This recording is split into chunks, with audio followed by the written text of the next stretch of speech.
A good 10 minutes for our NBA audience on YouTube exclusively every single week. Wednesday this week, post football. Maybe we'll change around the schedule a little bit. Obviously, with the national championship, things got moved around a little bit. So let's get into it. A fun Houston game last night. Win against the Spurs. Big comeback. I think it's the biggest comeback of the season. You could argue it's the biggest win of the season. The first time these two teams met is back in November. Spurs won 121-110.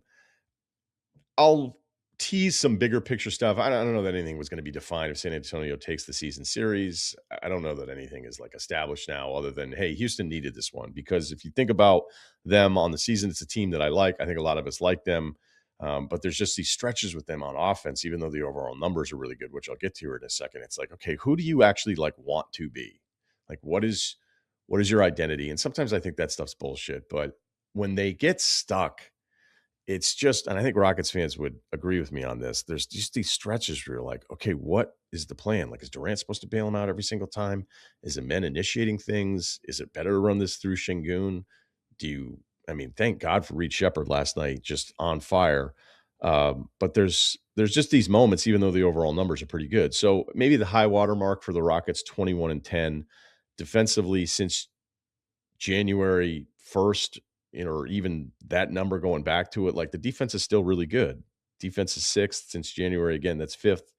But overall, the offense, like, I don't know that a lot of people would realize this. They're third in offense in the NBA right now. You know who's number one? Still Denver.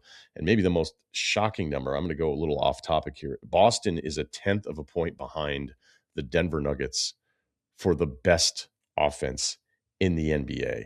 I love that Boston-Detroit game a couple nights ago at Detroit. Comes down to a last-second miss by Jaylen Brown. Detroit ends up winning that one. But Boston to keep doing this stuff, like any questions that anybody ever had. I mean, Joe Mazzulla, when you win an NBA championship, it kind of puts a lot of that stuff to bed. But this is remarkable how this team plays. And I love Detroit. So I think even being in that game on the road, coming down to the last possession is really impressive because when you watch Detroit play, man, they just unleash the hounds. It feels like watching the Seahawks on defense. They trying to rebound against Detroit. Like, it wouldn't surprise me if teams were like, okay, hey, we got Detroit tomorrow, so here are the team issue goggles. Like, everybody has to wear goggles now because you're going to be fighting with these dudes for rebounds all night long. Another aside here, who do you think is closer to the number one seed? Boston to Detroit or San Antonio to OKC? Do you know the answer to that? It's still Boston, but it's only 5.5 games behind Detroit and San Antonio with the loss last night. So it actually could have been tied. But San Antonio's 6 behind OKC, which I don't know, maybe it only surprised me a little bit. I mean, I look at the standings all the time, but it's just something like, man, you think about the start OKC had and as great as Detroit has been, and this whole, I don't know, it was crazy to me to think that the one seeds are essentially the same games behind. And I think Detroit's like 3.5 games behind OKC's pace. So getting back to the Houston game, when it was bad, there was a couple different things that I didn't really like. Because there was a stretch where Houston's unit, they had Reed, they had Finney Smith, they had Capella, and on the right side of this one play in particular that I was looking at, they had a man in the corner to the right side, and then Tari was kind of at the break. And San Antonio played it as if those two guys have never made a three in their entire lives. Now, Amen just struggling out there. Don't worry, Rockets fans. Tari Eason is now 47% this season from the three-point line. It is third in the NBA. You want to have fun? You want to have some surprise names? Go look at the top 10 list in three-point shooting leaders on the season so far. Number one's Bobby Portis, over 47%. Jordan Tyson with Cleveland's at 47%. And Tari's third, technically 46.9%. Now, you may look at that number because it's still enough shots, and I know he's missed some time. That seems to be a pretty high number for Tari Eason, considering on who he's been. Maybe he's totally figured it out. But on that play and the alignment of some of these things that you're looking for with Houston when they're struggling on offense is, well, San Antonio has two guys in the paint, ignoring two guys at the three-point line. So, like, how are you going to get anything clear when it feels like five are defending three on that side of the ball? But again, Houston's offense, overall, the numbers are terrific. Finney Smith has not exactly been on fire. 30%, 26% from three on his shooting splits so far this season. I could go back and think about probably that second Portland game that drove you Rockets fans crazy because it should have. They were 10 of 44 on threes. Maybe they just got sick of being in Portland for like 72 hours. Tons of open looks, really good looks. And that's probably what you're doing when you're going through the film the next day. Is like, okay, this game's really frustrating. Like Jabari Smith should not be going 0 of 10 from the floor. And he missed so many good looks that night. Um, and there's just moments with Jabari that I still feel like I just have to accept where the ceiling is with him. Uh, he had a dribble pull up in the lane last night that was so pure, and he nails it. It's like he should be living off of these shots. I don't want more than one or two dribbles. We already know that. If you sort him through like his field goal percentage north of a few dribbles, it goes down. You hope he's not just a catch and shoot guy, but normally you're not going to find a handle this many years into your NBA career when it was a question when he was coming out of Auburn. So like I brought that up enough. I don't think that's ever necessarily going to develop, but the 1-2 dribble, knowing where he's taking off from, it was just a thing of beauty. But they got back into this game because of their defense. Their defense was terrific. Reed Shepherd was terrific. And it was just great to see Reed kind of lighting it up. He took a three that was so egregious. He missed it. It was early. It was deep. Durant kind of looks at him. You know what? The best part about that scenario is Durant kind of being like, what the fuck are you doing, man? Like, what was that shot? Is that even though it was a bad shot, Durant was right. And I'm sure, like, I'm not trying to psychoanalyze the relationship there because it was that bad of a shot. It was like, whoa, dude, what are you watching Jordan Poole and one stuff on YouTube? That Reed was never like deterred by the whole thing. He wasn't at any point like, oh no, maybe I got to dial this back in a little bit. Like he was just out there rifling. Didn't matter. Great job on Wembanyama last night.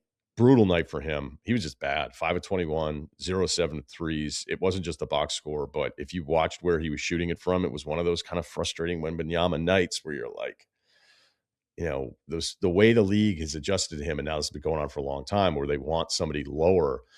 They want somebody with a lower center of gravity that can fight, and Okogie's just into his body. And, the stuff that was unbelievable at Wemby on some of these drives is whenever he has a center assigned to him, and teams just don't want to do it. And you can see it's a very dramatic difference in the way he's going to attack, especially when he has the ball in his hands. But they don't get him enough deep touches. And, when I look at the 11 shot attempts in the second half, he had one field goal attempt in the restricted area. There's 3 others that are kind of in the paint. But if you look at Wemby, there's these catches. And again, when he's stepping back, I mean, he's still going to shoot it over the top of anybody. When he hits these step backs is a thing of beauty, but there's definitely moments. And I would say last night's a good example of it. It's like, I need you to be going forward. I need you to be going forward a few more times. Whatever. Didn't have a very good game. I'd also add in De'Aaron Fox. I completely forget he's out there sometimes with the Spurs. He is 100% off the ball if Castle's in, if Harper's in. I guess he's okay with this. Which surprises me a little bit considering just how dynamic of an offensive player he is, because he'll still have moments where I'm like, oh my God, like this dude is so incredibly talented. But yeah, I mean, it's like I'm not being like hypercritical of anything here, like long term. I still like both teams here, but it's just stuff that I notice with Fox where I'll be like, hey, where is he in the sub pattern right now? It's like, oh, okay, he has been out there for a couple minutes. So yeah, just some really good stuff with Houston defensively there. Overall, I think a great job team-wise on Wembanyama, and an awesome, awesome comeback. Because I was thinking a little bit, and it wasn't going to be based on the result of last night, but I was thinking a little bit of like, what if Houston never gets to be Houston, this version of Houston that I think a lot of us got excited about? And not having Van Vliet is clearly a huge issue for them trying to sort out what they want to do. Because the other great thing about this game was just some of the different defensive stuff guys are trying. They put Wembanyama on Durant, and, Wembanyama's range just inhales even a dude like Durant. Okay. And when Houston gets bogged down sometimes too, it's like, all right, so you're just giving the ball to Durant. Some screen gets blown up. He has to start all over. And now he's sitting there in the triple threat, like 30 feet away from the hoop. And it's just on him to get free the entire time. Like, I don't know if that's the best. Like, he's capable of doing it, but asking to do that all the time is asking a lot of somebody at this age who still, was deserving of I wouldn't say first team, but all-star votes, right? As an all-star starter. I did not vote for him as a starter. It was part of the conversation I was having when I went through my guys. I was like, it's really close. Maybe I went with some other guys. Now, it would kind of suck though. I mean, I would say this for Houston fans. It would suck if Houston doesn't ever get to be like the fully formed version of this. Like they've killed it on so many draft picks. They've done a good job of deciding like who's going to be here, who's not going to be here. The Durant trade, you're giving up Jalen Green, who they didn't really even seem like they wanted to extend, although they did in a very creative way. They move him on to Phoenix. The Dylan Brooks part of it, you can talk about culture and all that different stuff. That's fine, but you're still getting Durant to close. They were right on Şengün. They were right on Amen. Jabari is probably not the best version of what you were hoping for him, but then Reed is come around. So there's just a lot of stuff that I like about this. But what if like San Antonio's already surpassed you? Because they have in the standings, and some people would say, hey, that's not breaking news. San Antonio's already the better team, and they're the better bet as a franchise. All those things would be true. But like Houston's not even going to get to be Minnesota. A couple of Western Conference Finals appearances, and who knows with Minnesota, because they're a super frustrating team. That loss last night to Utah. But I still think they were good. Minnesota could get back to the Western Conference Finals this year. I don't, maybe Houston plays the Lakers in the first round. Everybody picks Houston, and then that's kind of it. Like, what if that's it? And San Antonio is already further along than you are, even though it was like, hey, weren't we just positioned to maybe be the only team that's going to be challenging OKC? Maybe not every one of those statements is like, but it's just thinking about that kind of stuff. And again, I don't know that we necessarily, that feels a little dismissive of Houston. But the truth is if you were polling teams around the league, you'd be like, yeah, I'd rather be San Antonio right now. It's like, man, Houston's done such a good job. And it's like, yeah, actually, you're not next. You're not. And OKC's so young that maybe there was no next for anyone else in the West. Golden State, Jimmy Butler's out rest of the season. They're the 8th seed today. They'd won 7 of 8. They gave up 145 points at the Toronto Raptors last night. Quickly went off. So Golden State's overall stuff is pretty good. 12th on offense, 9th on defense. It feels like every night you watch them, Kerr's just, figuring out, hey, do I want to be this kind of team tonight? Like, how do we want to figure out this rotation? Maybe a little bit more experimental at the beginning of the year. Butler's a confusing one for me because they've raved about him. No issues. They've really liked him. He's super important. They didn't give up a ton for him, so he was an upgrade on Wiggins. And you throw in the pick, whatever.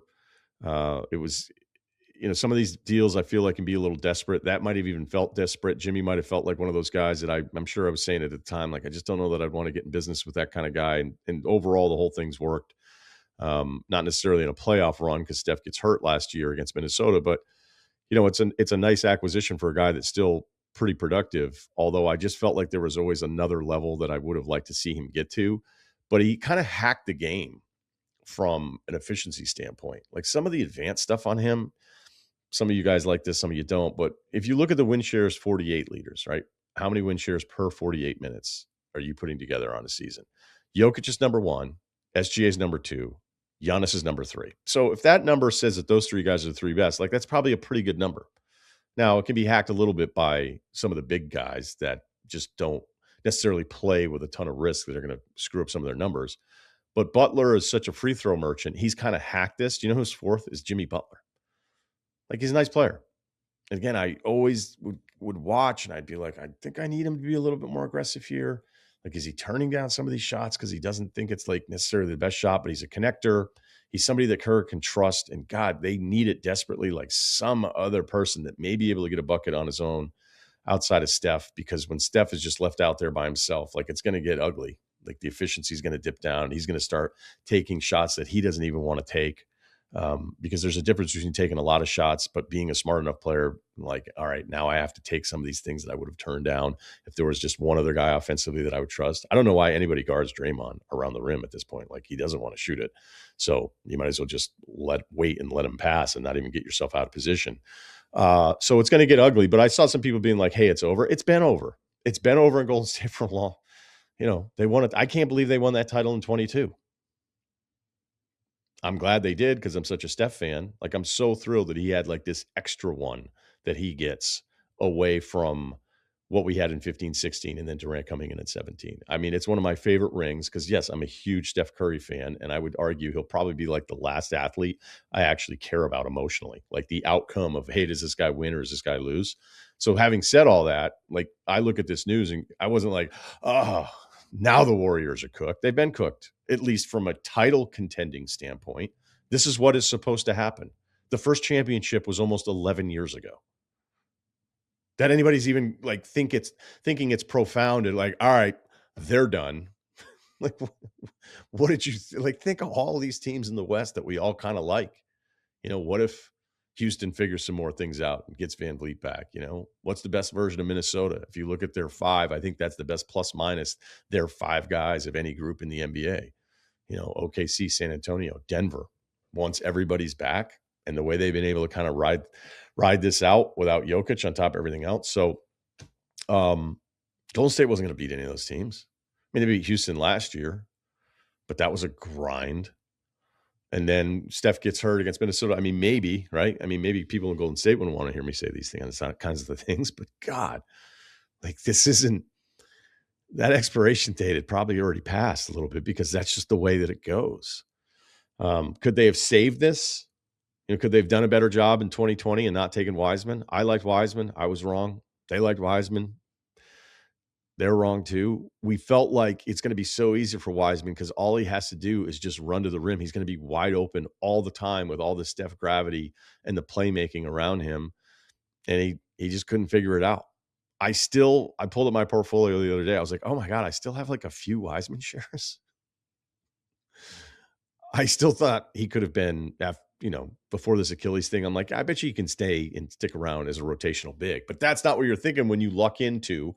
Granted, the luck was because Steph gets hurt, misses the season. They get the number 2 pick. That was also, they had the Moody pick. They had the Kuminga pick. So I was looking at it again this morning. I mean, you can sit there and say, well, what if they had taken LaMelo? I don't know how LaMelo would have fit with Steph. And LaMelo in Charlotte is cooking right now offensively. It'd be great if he feels like he can defer even more to these guys on some of the shot selection stuff. I don't know if that's ever going to happen with him. But I mean, hell, you watch this Kuminga thing that's going on and how long this has been going on and how sick of it I am. I mean, God, it's so annoying. The Dunleavy line last night's hilarious. Like, for a trade demand, there actually has to be demand. And then his agent defined the business principles of demand. So that was all going on last night. Like the Kuminga thing. I mean, granted, Kuminga's not going to go, hey, I can't believe I got $48 million out of this. I'm not even good. They want to protect the assets, so they paid him a ton of money. So financially, it kind of worked out for a guy who I just don't like. He'll probably go, if he ends up on some bad team and has a bunch of opportunities and can Cam Thomas it, although Cam is a terrific shot maker, then maybe Kuminga will put up some numbers and people will be like, oh, everybody was wrong about him. There's so many opportunities for Kuminga to do, like, to play the way they needed him to play with all the injuries, all the rotations that you've seen, and they still don't want to play him. Like, I'm going to defer to Steve Kerr on that one. So if you look back on redoing some of those drafts, I don't think this is fair. I'm not saying it's even slight. I think it's incredibly unfair to go, well, they took this guy, they should have done this. Because in 2020, like, look at all the guys that were taken after LaMelo. You want Patrick Williams, you want Okoro. You could argue Halliburton. Well, he wasn't going to go 2 in that draft. And then in 21, Kuminga goes 7, Moody goes 14. From 7 to 13, you want some Josh Primo action? So you could talk about Franz. I interviewed Bob Myers. I asked about the Kuminga pick. He explained to me, much like the Jaylen Brown thing or the Ace Bailey stuff that I've talked about with Ainge, where Ainge is like, there's a body type and his ability and physical. And we'd be like, if this guy ever kind of figured out like this huge, maybe 2-way wing, like that's incredible, right? Even though the Kuminga stuff, when you're watching him on the high school circuit, it was wasn't that great. And even, his, was it Overtime? Was he with Overtime or was it? No, I think he was just with the G League team. It was real hit or miss. And so, I asked Bob and I was like, well, I don't want to sit here and say Franz because, like, I wasn't saying, oh my God, I can't believe they didn't take Franz and they took Kuminga at the time. Like, I totally understood the pick. And we're also talking about Bob Myers, who's like one of the best to ever do it. But hell, I remember being in Boston where people were like, I don't know if Theo's that good because a couple bullpen guys sucked. And you're like, all right, how about maybe not focusing on that part as much and focusing on all the other stuff that's really, really good. So, maybe missing out on Trey Murphy, like, who I absolutely love, maybe love more than anybody. Like, Trey would have been perfect for this team instead of Moody. It didn't happen. Şengün, whatever. I mean, we can go through the list here.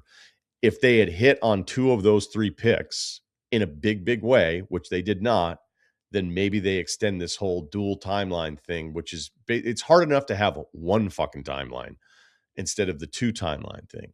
And as great as Lacob has been, he drove everyone crazy when he was like, we haven't even get started when they had already started, and putting together one of the great runs that we've ever seen in NBA history. I'm sure the team itself was like, we don't need this right now. Other teams were like, the arrogance of this guy. So people can point to those two drafts and say, well, how did this all fall apart? Well, first of all, it always falls apart. It is supposed to fall apart. That this is even a conversation after the 2015 one is a credit to how special Steph in this group have been. But the only way that they could have extended this was to hit on some of those picks and maybe flip those into some other kind of assets, because there's just not really a move there. And then the only move is like, Steph is still so good. Is there anything to him thinking, hey, you know what? Let me try to see, but the contract is so massive. I don't even know if it's feasible. It would be entirely up to him. And if he doesn't want to do it, and he already has the 4 rings, he doesn't want to go anywhere else.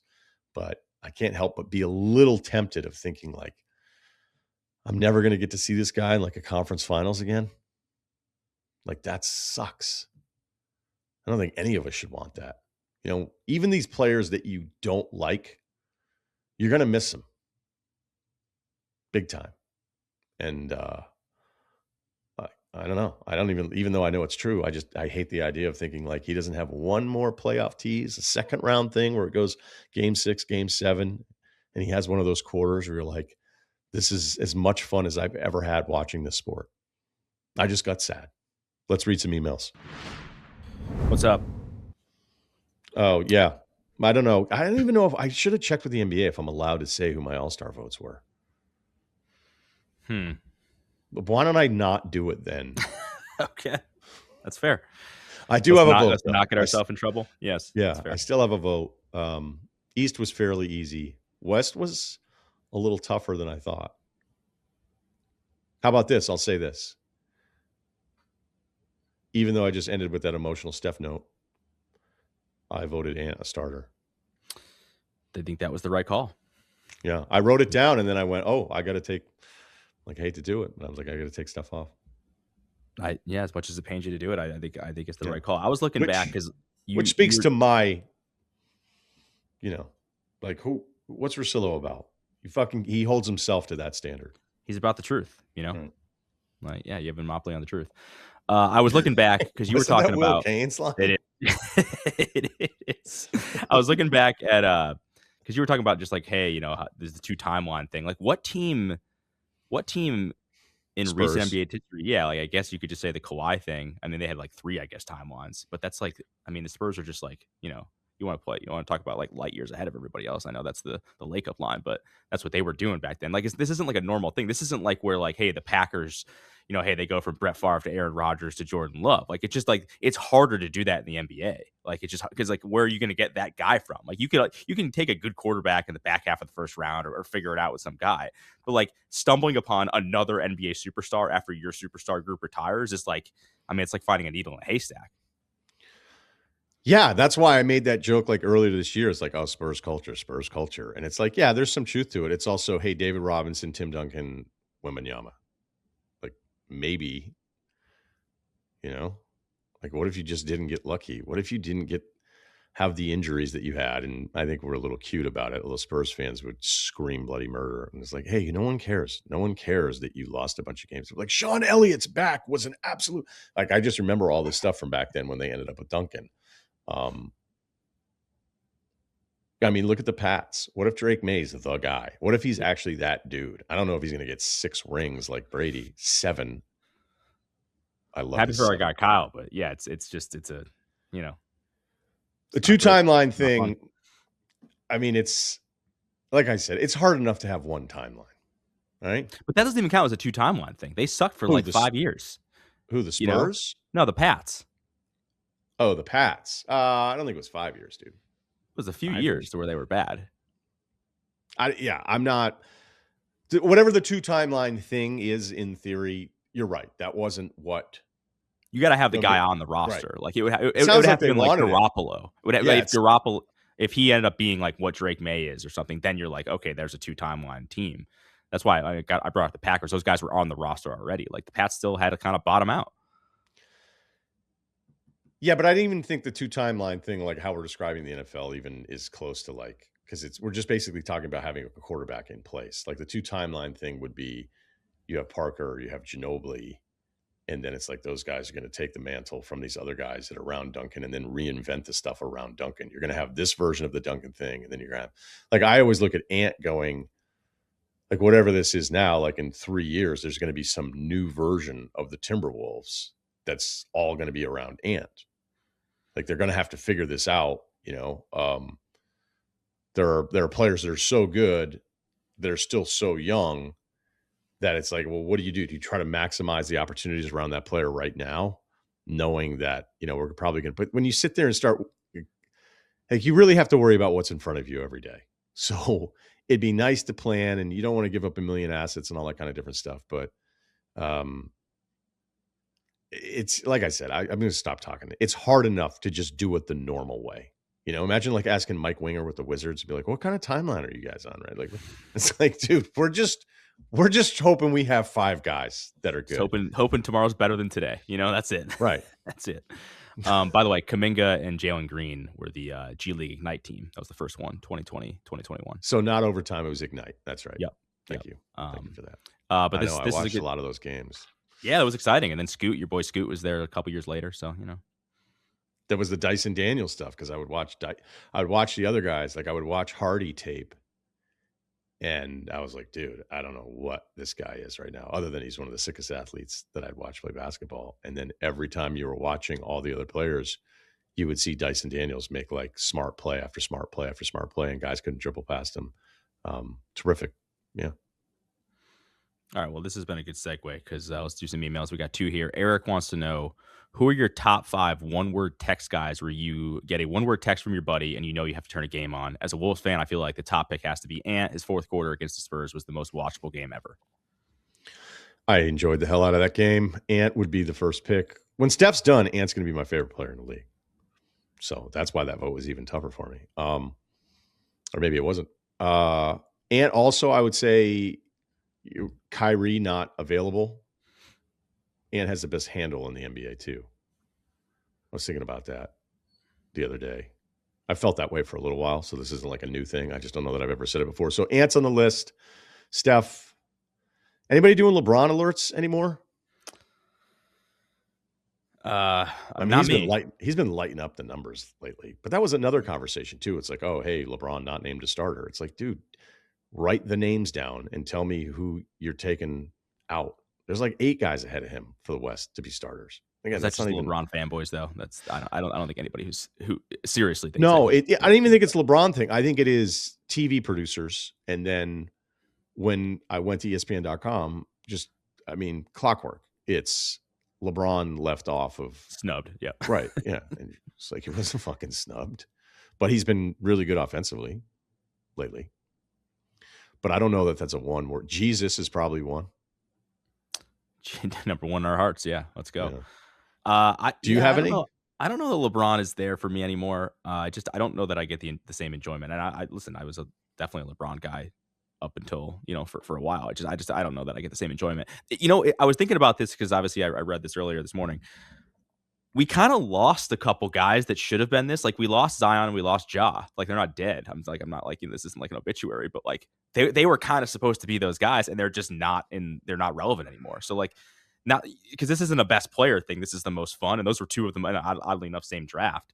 But losing those 2 guys, because for me it's more like it's the skill and athleticism combo. Like Wemby's cool, but I don't know that like night in, night out. It's I don't know. Like maybe I'm too late on this. Last night wasn't cool.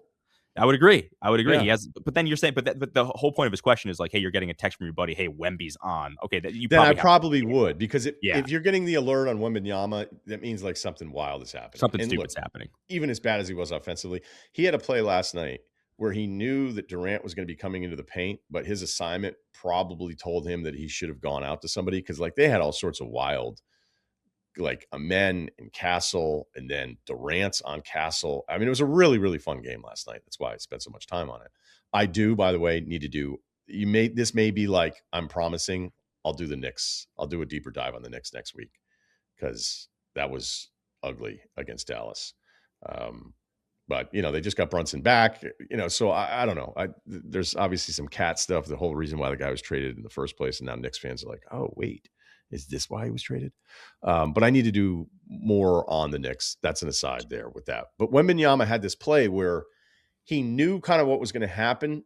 So he stayed in position, essentially anticipating this. I don't know if it might have been Jabari actually, but he was already in position to contest because he was like, I know where this is going and I don't even have to move and I'm still actually going to contest. And it was ridiculous. Amen had a play where he was free kind of in the dunker spot, coming baseline, and Amen passed it.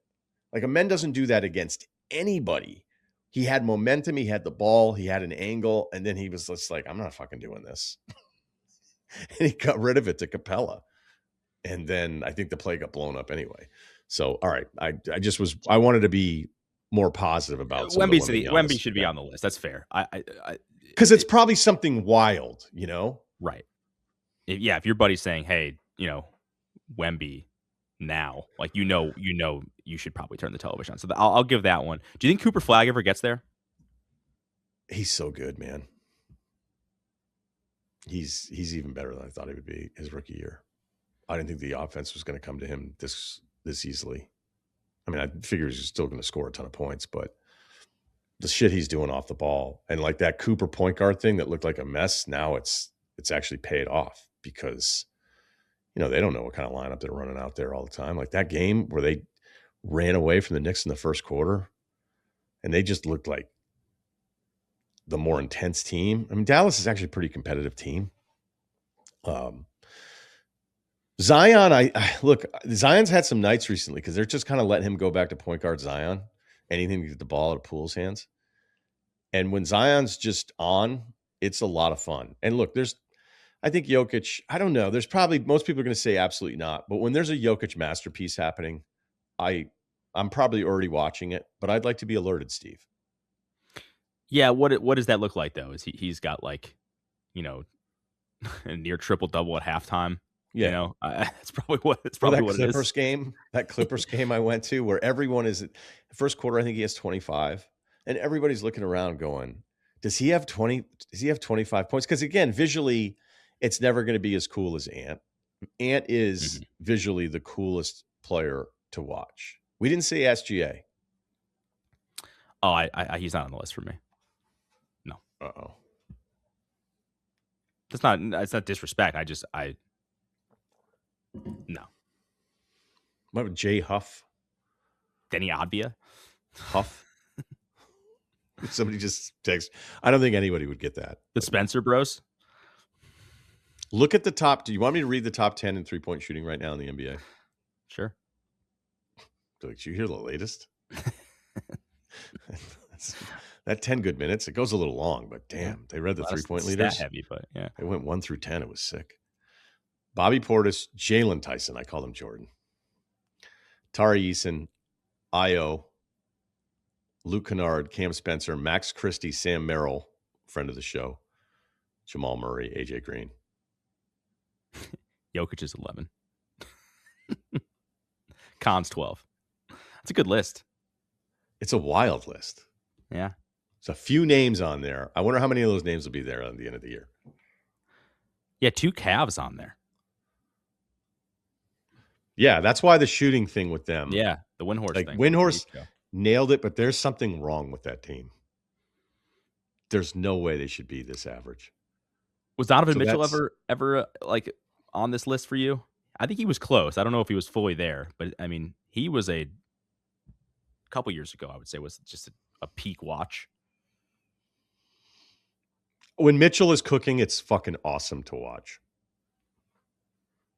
So I don't know that I get the alert, but when he's cooking, it's up there with. I don't know that it's Ant level, but it's a tick below that. So there's 37 players shooting 40% from three in the league right now. 10 years ago, it was 20. I gotta double check that. And there's also like guys get more tired, play more games.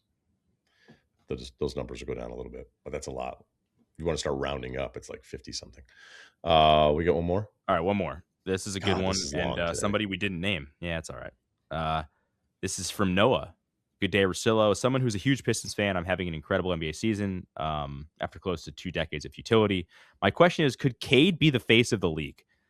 As good as NBA players such as Jokic, SGA, Giannis, and especially Wemby are, I feel like the face of a mostly American sports-based league, the face of the league is more likely to be a domestic player than an international one. However, as we know, the international guys are currently the top 4 or 5 players in the league. This brings me to my main question: what is preventing Cade from being the face of the league?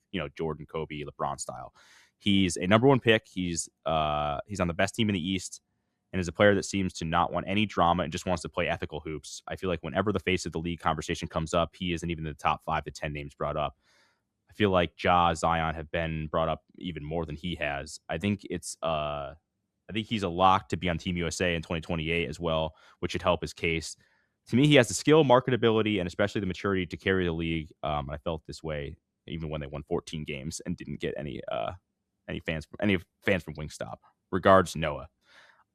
Well, he was on it early then. If he liked it, he was wondering this when they won. We've been Cade. I've been a Cade. I know you have too. Like I did not. I had 2 feet on the Cade bandwagon throughout all of this. I thought Cade was always good. I was the coaching, the team, whatever, yada yada. But I think is the marketability there? I don't really know like what Cade sounds like. Yeah, it's not. I mean, this is kind of the SGA Ant thing. Can SGA be the face of the league? I don't think the Canadian thing really matters. Now, I do think like if the best player in the world, like this becomes this conversation, like Stephen A got into a ton of shit when he was talking about Shohei Ohtani about this. And then I remember that there was an LPGA tour controversy because I don't know if there was a golf analyst that was like, hey, so many of the golfers are Asian. Like there's maybe not as much of a marketability or look, I don't remember. I don't want to get attached to all this stuff. But I think there is a very like amongst the reasonable people and the grownups of like, doesn't it make sense for an American league to have the face that like, wouldn't it be best served? You could say, oh, it's an international game. It's all these different things. But like the same way people argue like, hey, this guy connects to this city better than this guy would connect to this city. I think these are all kind of like reasonable things. But when I think about SGA, I don't think of like, oh, he's Canadian, so that's going to be too much of a hurdle for the market to get over. I just think he's an incredibly like chill, awesome teammate. He's zero drama. Like, I think you have to be face of the league. I think there has to be like a little juice to you, even if there has to be like an opinion. It's almost like being a talk show host. Like if everybody's like, oh, okay, but SJ is so damn good that, can the numbers really speak for themselves? Can the numbers just carry it? And I don't know that you can. Because if Ant had SGA's success, then we wouldn't be talking about this kind of stuff because he would be the full package of all of it, but he doesn't. And SGA is a better player than he is. Cade, I don't know that we know a ton about him. He's an American player. You're right. American player, number 1 overall pick. Like, I don't know. I mean, maybe kids don't care about it. Like, do kids care that Luka isn't from here? Do kids care that Jokic isn't from here? Maybe none of that stuff really matters, and it just kind of gets cycled out generationally. So maybe for Luka, SGA, I don't think so. I think that's fine. Jokic, I think, is a little different. He's a little more reserved. Yeah, I mean, Jokic goes out of his way to pretend like he doesn't give a shit about the game, which I think is a little performative, to be honest with you. Yeah. And it, like, as much as I love him, like sometimes that even kind of annoys me at times. It's like, oh, I just want to retire, and my horse is like, okay, we'll see. Like, dude, when you get onto the court, like you're a fucking beast. You're just gonna 35. I've had it. I don't know. I think that guy's too competitive. Maybe that's what helps him stay grounded. He's just like, I'm, whatever, just doing my thing. Face of the league draft in August, maybe. Yeah, I'm in. I will say, I mean, Ant's clearly ahead of the thing that separates at least Ant from Cade is Ant's had like real playoff moments. Like, you got to maybe. Yeah, I mean, Cade hasn't. Year, they get bounced in the first round last year against New York. I don't think there's any. Like, I can say right now, I'm not picking anybody against Detroit. I think Detroit's coming out of the East. This Cleveland thing's a mess. Orlando thing is super disappointing. The Boston thing is one of the most surprising things ever. Now, granted, I guess I should add, if Tatum comes back, then that changes everything here. And by all accounts, it feels like he's going to come back. So I shouldn't say, hey, Detroit's coming out to be a total shock, but I love that Detroit team right now. But you have to have a little juice to the personality. I think you have to have the whole thing. And even if people felt like LeBron was corny and he turned people off, there was enough there that we were paying attention to it all the time, on top of, like, he was a unicorn too. Right. And he backed Cade's up. what, a B plus athlete probably. I mean, I remember coming out of the draft, it was like, hey, like he's got all the skill, but is the athleticism there? That was kind of the biggest concern. I think he's far enough of an athlete. Like, he had a play the other night. He blocked Garza. So your point guard is blocking the other team's center. Now, granted, Garza was able to gather the ball in the next one and put it back in. So just to, make sure we're telling the truth here. Garza did score, but Cade blocks the initial part of it. And I'm just watching it going like, so this point guard is going to come down and block the other team's center at the rim. And then, although Castle had a block on Capella. God, I love that Houston San Antonio game last night. There's just shit Cade is doing that you're not supposed to be able to do. I mean, this is a little Magic Johnson-y. Right, Cade. but I'm not calling him I'm not saying Magic, Cade. but I'm not saying Cade is like me at the YMCA. I'm just saying like Ant. Like it's just a different level. Yeah, right. If you're talking peak Westbrook, peak Ant, and that kind of stuff, yeah, Cade's not moving like those guys. But it's when you're that big, and this is kind of like what I like about the Paolo thing, which I know people are super down on him right now. This is just a Magic thing in general, but when you have an on-ball guy that's that good with the ball, that's attacking at that size, like, that's such a cheat code. Because even when you think you've bottled him up, it's like, oh, on top of everything else, he's 6'9", so he's fine. Like, he's never really that worried about it because he's that big. And to be that big and to move the way he does, I'm just so happy that he ended up being this good, because it was there was a time there where people were looking at some of the efficiency stuff going like, this guy might just be average with a ton of opportunities. And those are usually the players I hate. Yeah. But I'm glad he's this good. And maybe this summer, we're having a totally different conversation because they do make the finals, and it's kind of on for him. I hope it happens. I love him too. So, but good question. Little Caesars is out of Detroit, right? So, yeah, Detroit, the market thing too. You're like, I don't know. I know the Pistons are like a historic franchise, but I don't know that everyone's like dying to, no disrespect. I'm just going to stop there. But it doesn't matter, because if Westbrook and Durant can have the juice that they had in OKC, then anything is possible. Yeah, Ant's in Minnesota. So Kurt Signetti. Yeah. What's up? Google me. All right. Google us. You can get our show on Apple, on Spotify, and on Netflix as well. 45 minutes today, new record for a good 10 minutes. Please subscribe to this page. Thank you.